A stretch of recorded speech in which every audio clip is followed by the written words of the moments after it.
Ayer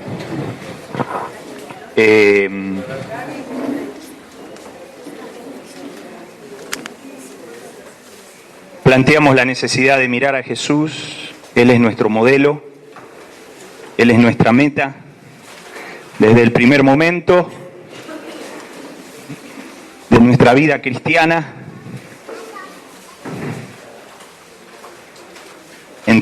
yo entendí, otros entendieron tal vez un poco más tarde, que la meta de su vida en el Señor era ser como Jesús. Ayer hablamos de 3 ideas o lineamientos centrales en cuanto a mirar a Jesús como nuestro modelo, y dijimos que teníamos que ser igual a Jesús en su espiritualidad y dependencia del Padre. En segundo lugar, teníamos que ser igual a Jesús en su carácter.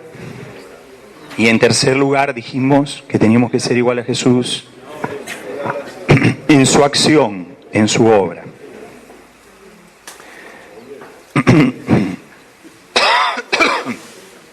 Hoy yo les propuse seguir mirando a Jesús. Cité una canción de Marcos Vidal que dice: cuando le vi a Él, recién me pude ver a mí, y mi maldad y mi miseria descubrí. Entonces, yo les planteo hoy la necesidad de seguir mirando a Jesús, ya no en aquellos lineamientos que recién repasé, sino le propuse un álbum de fotos, ¿se acuerdan? Mostrarle fotos instantáneas de la vida de Jesús, que los evangelios toman de distintos lugares, pero que revelan, más que los lineamientos generales de su obra, cómo es el corazón de Jesús. Porque dijimos hoy, yo quiero que mi corazón sea como el corazón de Jesús.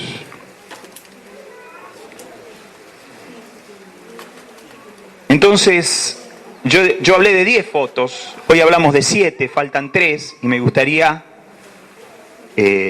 aparte de dar un repaso rápido, poder cerrar esto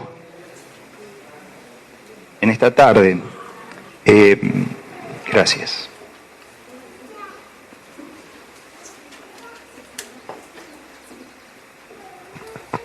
La primera foto era, a ver si podemos entre todos,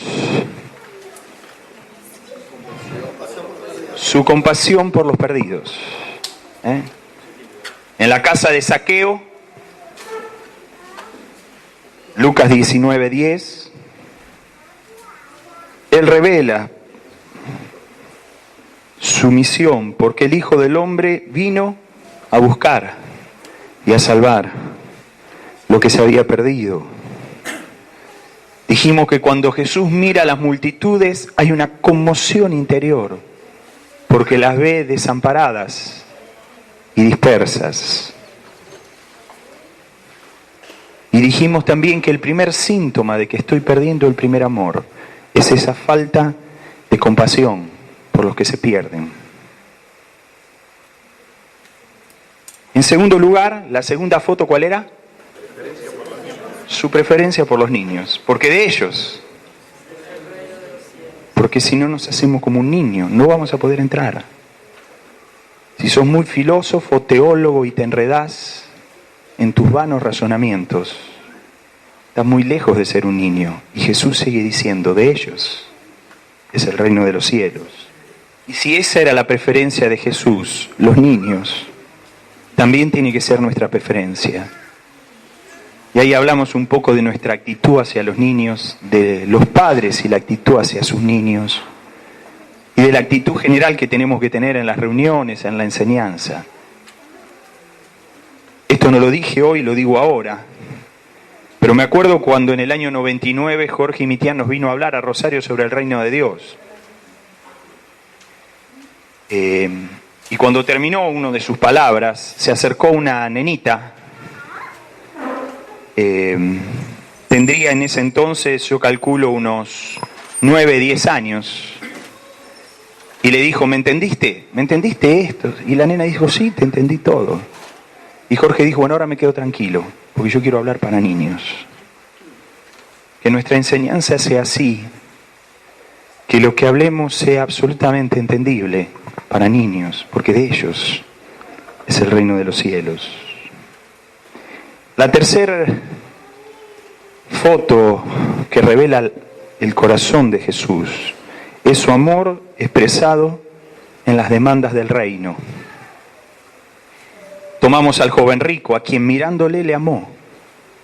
Y no le dijo, vení, dale, bajo la barrera, bajo las condiciones, vení, dale, dale. No disminuyó la exigencia, la demanda del reino, porque le amó. Porque no había forma de bajar. Y dijimos que decir que amamos sin enunciar a una persona las demandas del reino es algo muy cruel. Es, dijimos, humanismo diabólico. Y es humanismo porque busca el bien del ser humano, no la voluntad de Dios. Y es diabólico porque en nombre del amor y de la misericordia envía muchos al infierno. El amor de Dios se expresa no solamente en que amamos y abrazamos y besamos, está hermoso, pero también en que le decimos aquella verdad que puede ser para la salvación de su vida eterna. ¿Está bien hasta acá? Sí. La cuarta foto es su carga hasta el fin por sus discípulos. Jesús no tenía un programa cargado de retiros, eventos, reuniones, convenciones, seminarios. Jesús tenía una agenda cargada de tiempo para sus discípulos, a quienes les declaraba todas las cosas. Y así tiene que ser en nosotros también. Él amó a los suyos y lo amó hasta el fin, dice Juan capítulo 13, versículo 1. ¿Está hasta acá o hay algo para agregar? Estoy en la mitad de la revisión. Me falta revisar 3 instantes del corazón de Jesús para ir a los que todavía no hablamos. Quinta foto. Su desinterés por el mero número, por la popularidad social. Jesús tenía en su ministerio cosas que podían hacerlo muy popular, y de hecho era muy popular. Sus milagros, su enseñanza distinta a la de los religiosos. Sin embargo, a él no le importaban los números. Si todos le dejaban, y de hecho en la hora final todos le dejaron. No era esa la cuestión. Él quería los principios del reino.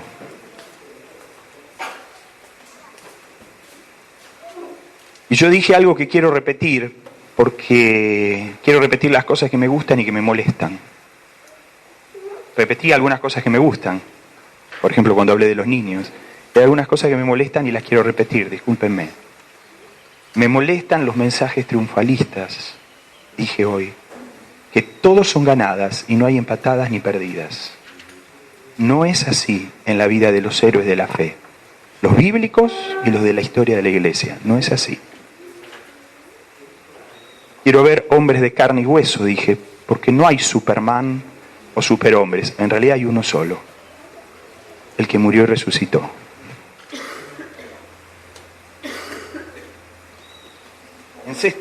La sexta foto o instantánea del corazón de Jesús que quería mostrarles era su desprecio por toda hipocresía religiosa.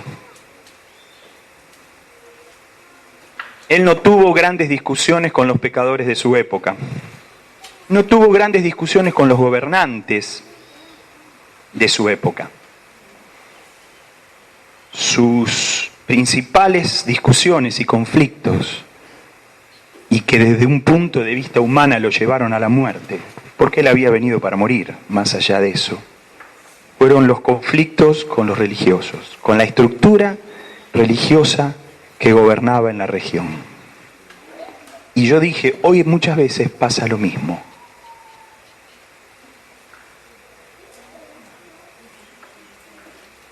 Yo a veces me pregunto si la persecución que tal vez alguna vez suframos no va a venir, no de un gobierno, no del Islam, como vi algunos hace unos días atrás, sino de las propias estructuras religiosas que tenemos hoy aquí.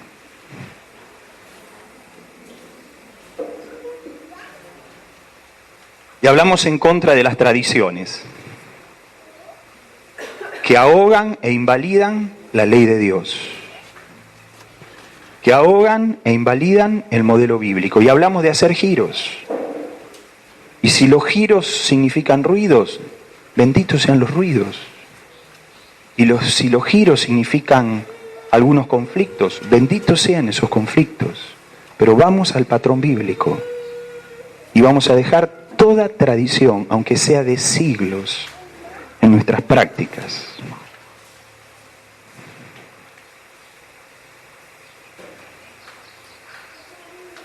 En séptimo lugar, hablé de su directiva clara, que lo imitemos en su humildad y mansedumbre de corazón.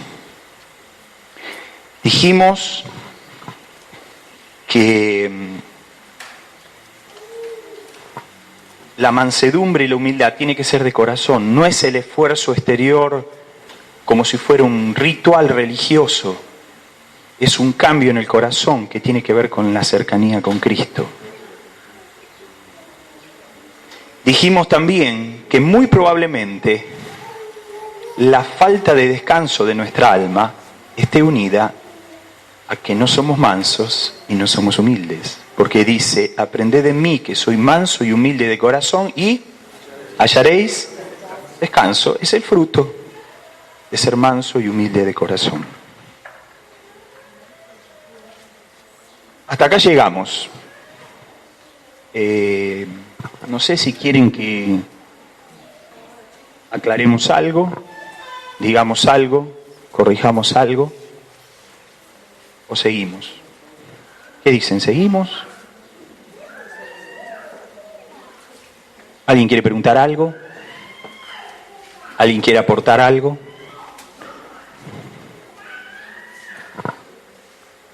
Muy bien. Vamos entonces a la octava foto que yo veo en la vida de Jesús. De esto algo ya hablamos cuando hablamos de su espiritualidad, pero yo quiero volver un poquitito sobre esto. La octava es su celo por la voluntad del Padre. Ayer leímos Juan capítulo 5, versículo 30. No puedo yo hacer nada por mí mismo.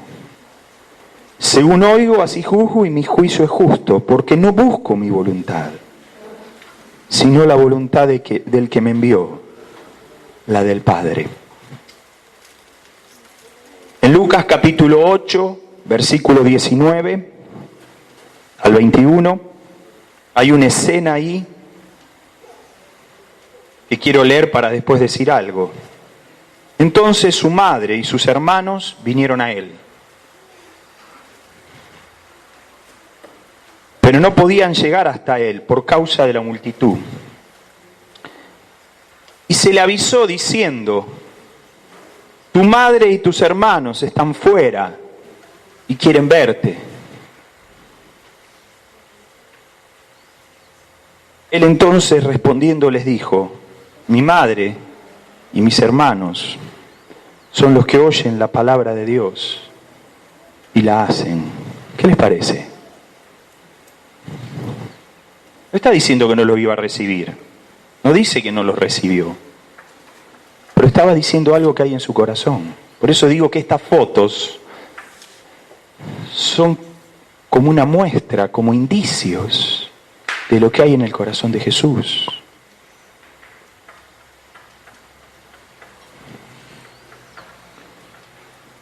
En Juan capítulo 4 está el relato del encuentro de Jesús con la mujer samaritana, ¿se acuerdan? Los discípulos se van al pueblo a buscar comida, era el mediodía, había hambre, no estaba Tito cerca, y está este encuentro de Jesús con la mujer samaritana que muchos de ustedes conocen. Pero vuelven los discípulos, ahí Jesús le había predicado a la mujer samaritana y era el comienzo tal vez de la iglesia en Samaria, de la obra en Samaria. Y vuelven los discípulos con comida.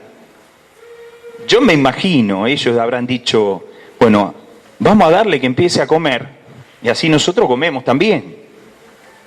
Digo yo, tal vez como una señal de respeto, esto es imaginación mía, pero Jesús no comía. Imagínense los discípulos, con el hambre que tenían. Ellos se habían ocupado de ir hasta la ciudad a comprar comida. Y dice, entre tanto los discípulos, dice acá, Juan 4:31, dice, los discípulos le rogaban. Dije, más, si no querés comerlo, más para nosotros. No dijeron eso. Dice, los discípulos le rogaban diciendo, Rabí, come, dale que queremos comer nosotros, me imagino yo. Él les dijo, yo tengo una comida que comer, que vosotros no sabéis. Entonces los discípulos, la ingenuidad, ¿no?, de los discípulos, ¿no? Entonces los discípulos decían unos a otros, ¿le habrá traído a alguno de comer? ¿Este ya comió? Jesús les dijo, mi comida es que haga la voluntad del que me envió y de que acabe su obra. Jesús hacía siempre lo que le agradaba al Padre. Esto lo vimos ayer. El gran hacedor de milagros. Aquel cuya a una palabra suya los mares y los vientos se detenían. Él declara, no hago nada sin la voluntad de mi Padre. No hago nada. Y nosotros decimos, bueno, algunas cosas le voy a preguntar a Dios, otras no. Otras me mando. Pero Jesús tenía un celo, que él no quería dar un paso sin que el Padre confirmara que ese paso estaba conforme a su voluntad.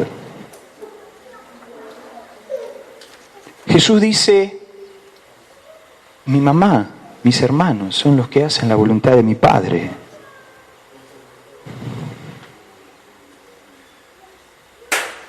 Ustedes saben la historia, a Jesús nadie le había traído de comer en su encuentro con la mujer samaritana.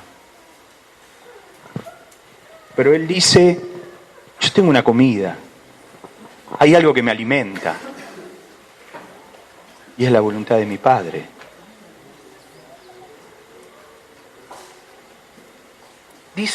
Cuentan, que un día Santa Clara de Asís fue a donde estaba San Francisco y le recriminó y le dijo, ¿cuánto hace que no me invitas a almorzar? No sé si saben esta historia. Y Francisco le dijo, ¿vos querés almorzar? Sí, quiero almorzar. Bueno, tal día, tal hora, vení y almorzamos juntos. Así que Santa Clara fue ese día y ahí estaba Francisco y algunos de sus discípulos. Así que a la llegada de Santa Clara se sentaron todos en ronda.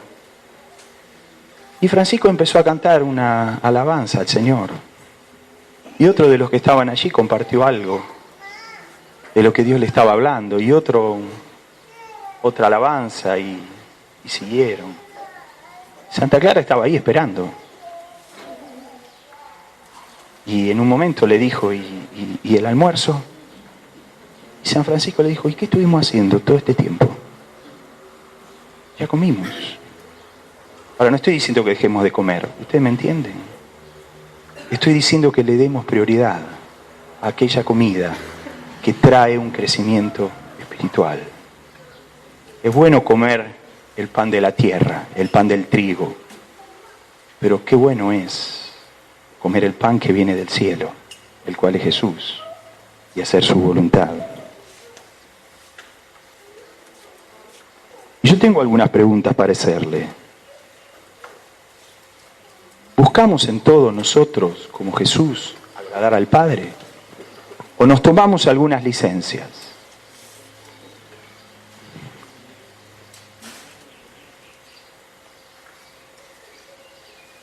Para nosotros, es una pregunta personal, tal vez para hablar con tu discipulador.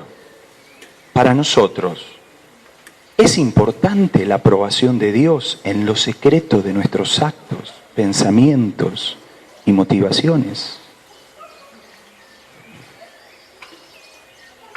Porque mirá, hay pensamientos y hasta actos tuyos que ni tu discipulador lo ve, ni tu esposa lo ve, ni los que están sobre tu vida lo ven, ni tu compañero lo ve, nadie lo ve, nadie lo ve.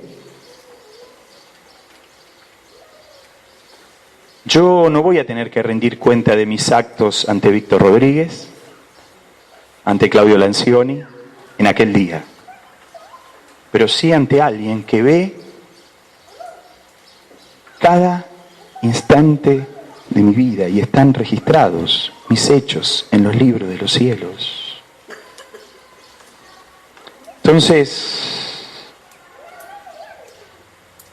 es importante de esto, de buscar agradar a Dios hasta en lo más mínimo de nuestras vidas.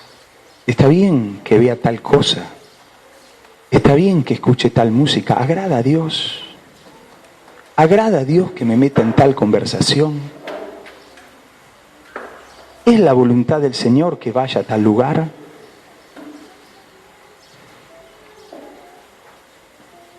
Porque podemos desagradar a los hombres, pero desagradar a Dios. ¿Es nuestra preferencia hacer su voluntad? ¿Es nuestra preferencia tener comunión con los hermanos?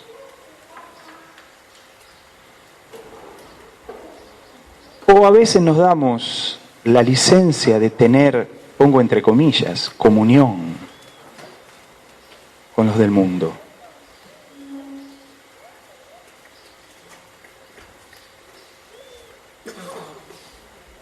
¿Preferimos su voluntad o preferimos saciar alguno de nuestros apetitos? No estoy hablando de pecados, En forma práctica. ¿Nos cuesta ayunar? Porque creo que el Señor nos está llamando. La espiritualidad profunda de la que hablamos ayer tiene que ver con hacer su voluntad en cada cosa. Nuestras vidas no son tiempos donde hago la voluntad de Dios y tiempos donde me doy licencia. Nuestras vidas no son una actitud de decir no peco. Ser santo es más que no pecar. Ser santo es vivir para Cristo y para su voluntad. Y por lo tanto no peco. ¿Está bien lo que estoy diciendo? Novena foto. Su énfasis en el perdón.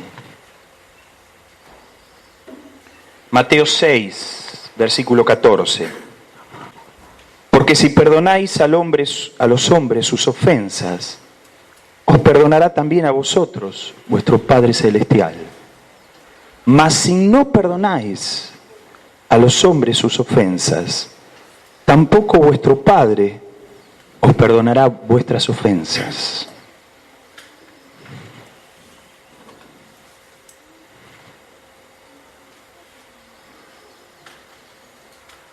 Mateo capítulo 18, versículo 21.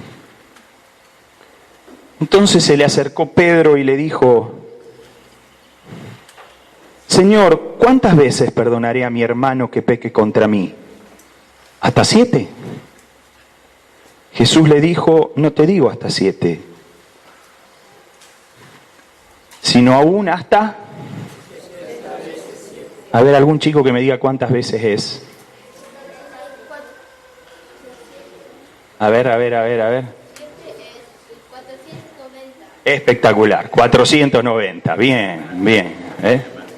Y lo vi acá, no usó calculadora, no usó papel, muy bien. 490 veces. ¿Qué les parece? Después de decir esto, Jesús, ustedes lo conocen, habla de una parábola, la parábola de los dos deudores. Habla de uno que debía muchísimo y que le es perdonada la deuda, ¿se acuerdan? Por su señor, y que cuando sale encuentra a su consiervo que le debía mucho menos y lo mandó a la cárcel. ¿Se acuerdan? Y su señor lo llama y le dice, te perdoné todo esto. Y vos un poquito así no pudiste perdonar.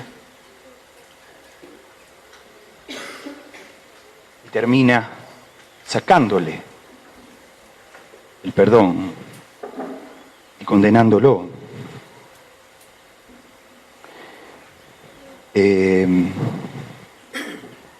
Hay un énfasis de Jesús en el perdón.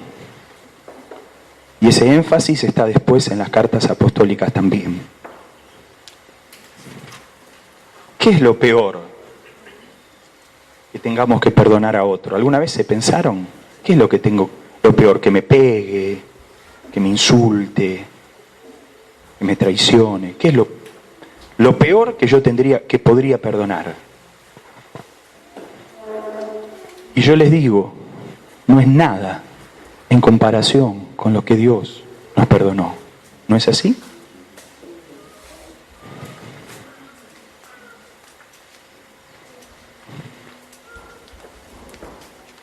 Nosotros perdonamos desde nuestra posición de nuestra posición de pecadores. Pero Dios nos perdona desde su santidad, desde su gracia, desde su misericordia. Pablo nos dice en Colosenses capítulo 3, si alguno tuviere queja contra otro, empieza diciendo en el versículo 12, vestidos pues como escogidos de Dios, santos y amados, de entrañable misericordia, benignidad, humildad, mansedumbre, soportándoos unos a otros y perdonándoos unos a otros. Si alguno tuviere queja contra otro, de la manera que Cristo os perdonó, así también. De la manera que Cristo te perdonó, así también tenés que perdonar. Vestite pues como un escogido de Dios. ¿Cómo será esta ropa? Y dice, de entrañable, otra vez, la palabra interior, misericordia, benignidad, humildad, mansedumbre. Soportándoos. Yo tengo que soportar a muchos y muchos me tienen que soportar a mí.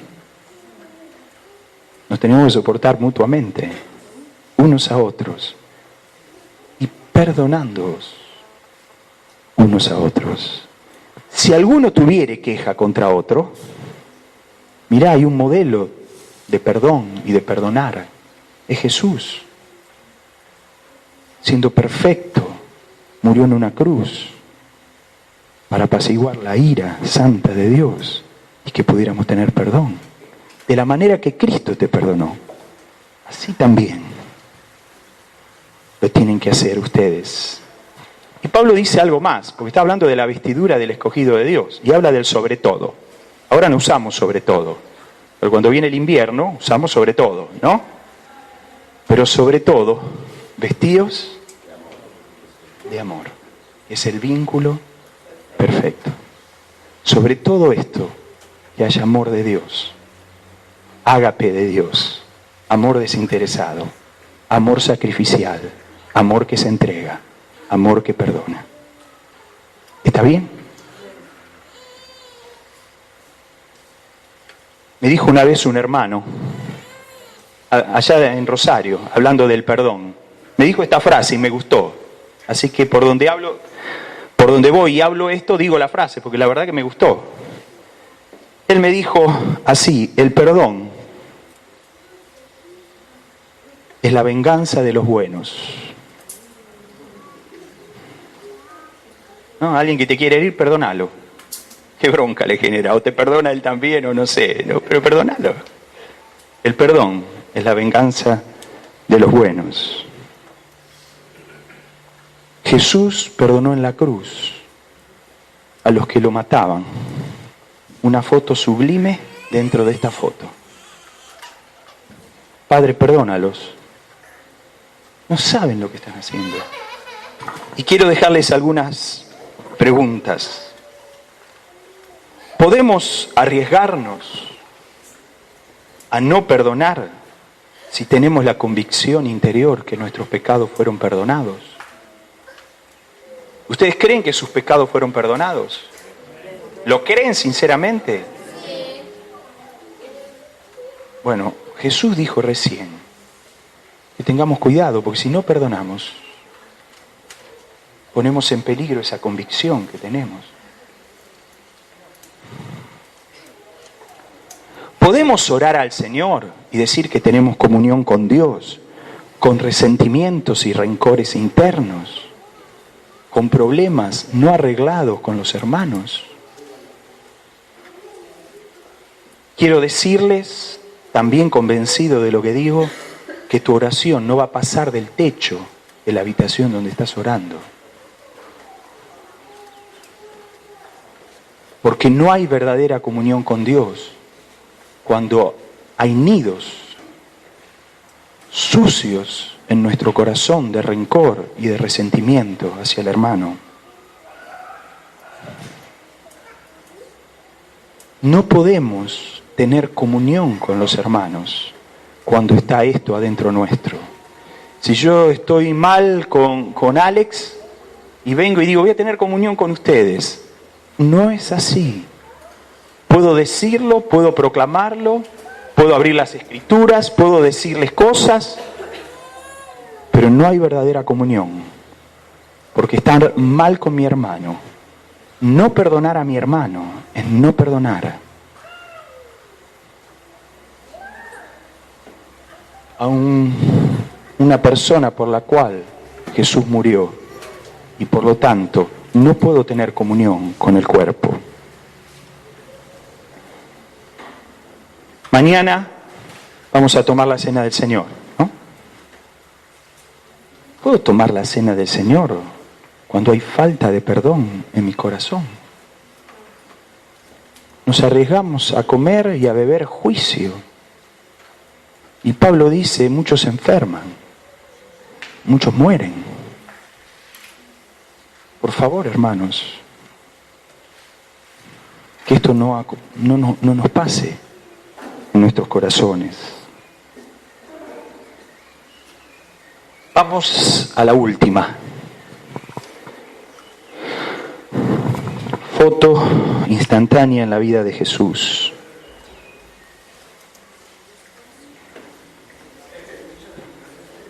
Me impacta su pasión hasta la muerte por cumplir la misión que Dios le había encomendado. Su pasión hasta la muerte.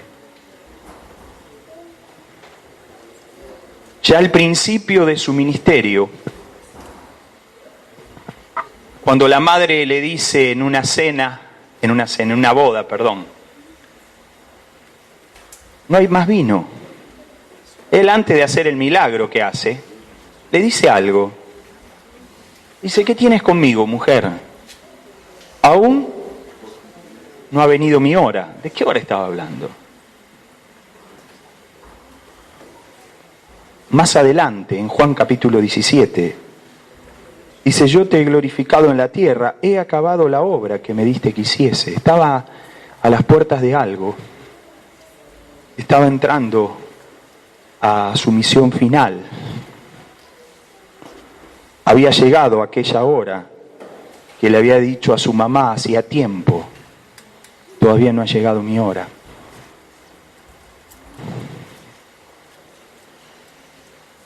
Pero en el monte de los olivos él oró y dice, Padre, Lucas 22 del 41 al 44, Padre, si quieres, pasa de mí esta copa, pero no se haga mi voluntad, sino la tuya. Y se le apareció un ángel del cielo para fortalecerle. Y estando en agonía, oraba más intensamente. Y era su sudor como grandes gotas de sangre que caían hasta la tierra. Ya ahí había una pasión intensa. Su hora estaba próxima. En Juan capítulo 19, versículo 30, vemos el final de su pasión. Cuando Jesús hubo tomado el vinagre, dijo, consumado es. Y habiendo inclinado la cabeza, entregó el espíritu. Jesús tenía una misión final encomendada por su Padre, la cruz. Y pese a sus debilidades humanas, porque realmente el Verbo se había hecho hombre, carne, siguió con su misión hasta el fin, hasta la agonía, como dice el pasaje que leímos, hasta la humillación y la tortura. Recuerden aquella corona de espinas insertada, clavada sobre su cabeza. Y llevó su pasión hasta la muerte. Y la peor de las muertes, la de los malditos.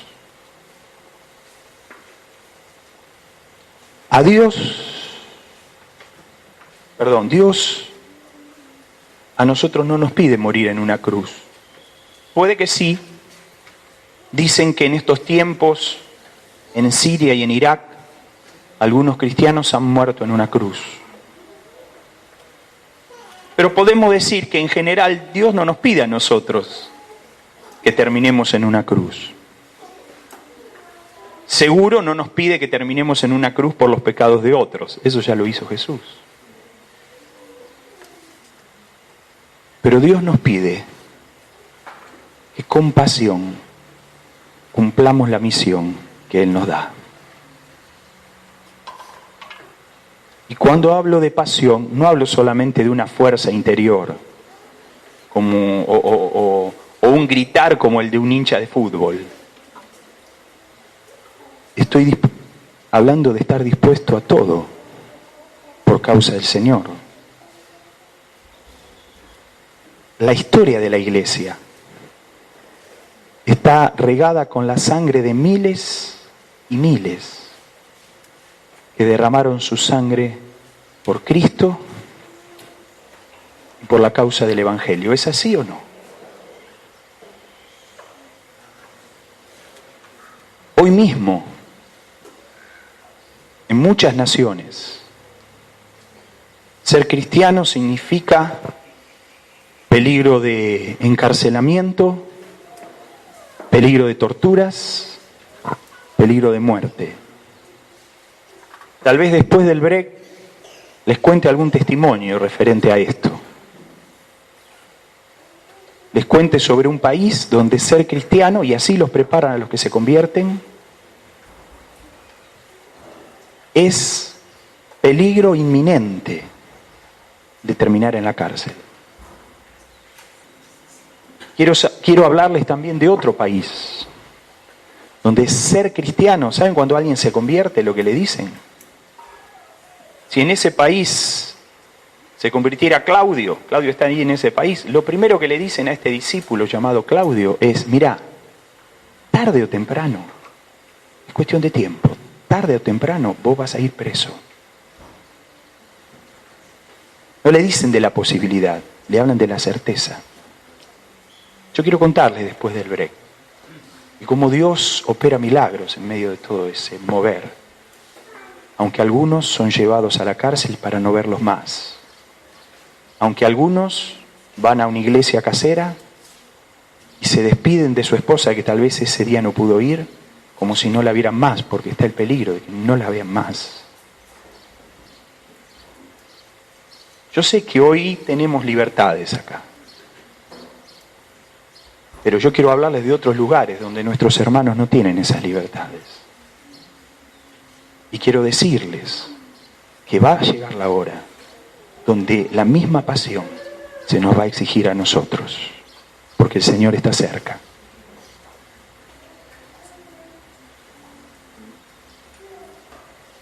Tal vez el lugar de tu misión para Dios esté aquí. Tal vez esté en otro país. Pero el Señor nos pide que nos unamos a Él en su ardor hasta la muerte por la misión que nos fue encomendada. Hubo a principios del segundo siglo un hombre conocido como San Ignacio de Antioquía. Lo llamaban el portador de Dios. ¿Qué les parece? Me gustaría que me llamen así, ¿eh?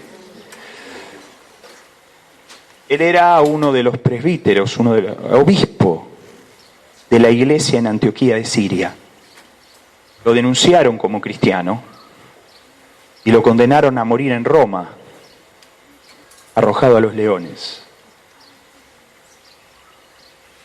Y en su viaje de Antioquía a Roma, él escribió 7 cartas. Hay mucha riqueza en esas cartas, no son bíblicas, ¿no? A 7 iglesias. Pero una de sus cartas la escribe a la iglesia de Roma. Se conoce como la carta de San Ignacio a los romanos. ¿Por qué le escribe si él iba para Roma? Porque se enteró. En la iglesia de Roma había cristianos influyentes. Y que estos cristianos influyentes estaban tratando de cambiar la condena.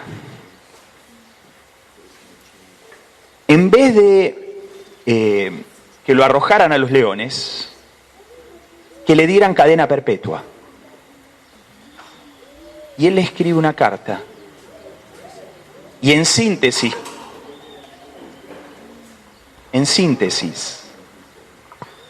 ¿qué les dice a los cristianos de Roma? Por favor, les dice, dejen de hacer gestiones. Por favor, ustedes la pueden conseguir, se debe conseguir por internet y leer. Por favor, dejen de hacer las gestiones que están haciendo. Dejen ya. Y dice una frase que lo hizo famoso. Dice, dejen que me arrojen a las fieras. Estoy comenzando a ser un discípulo. ¿Qué les parece? Señor. Y termina diciendo aquella frase que lo hizo famoso. Terminó diciendo, soy trigo de Dios. Y quiero que los dientes de las fieras me desmenucen para poder ser así, pan de Cristo. ¿Qué les parece? Yo digo, el Señor nos dé esta pasión, hasta la muerte si es necesario. No es algo extraño, yo lo percibí en estos días y fue una de las cosas que me impactó. El ver a muchos hermanos jugados como los vi. Y es la pasión de Cristo, y es la pasión que tenemos que tener, más allá de si acá hay persecución o no la hay. Amén.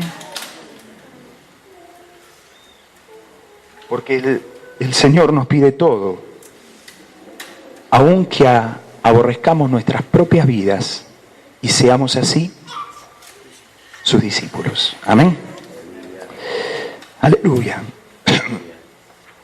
Creo que llegué con lo justo.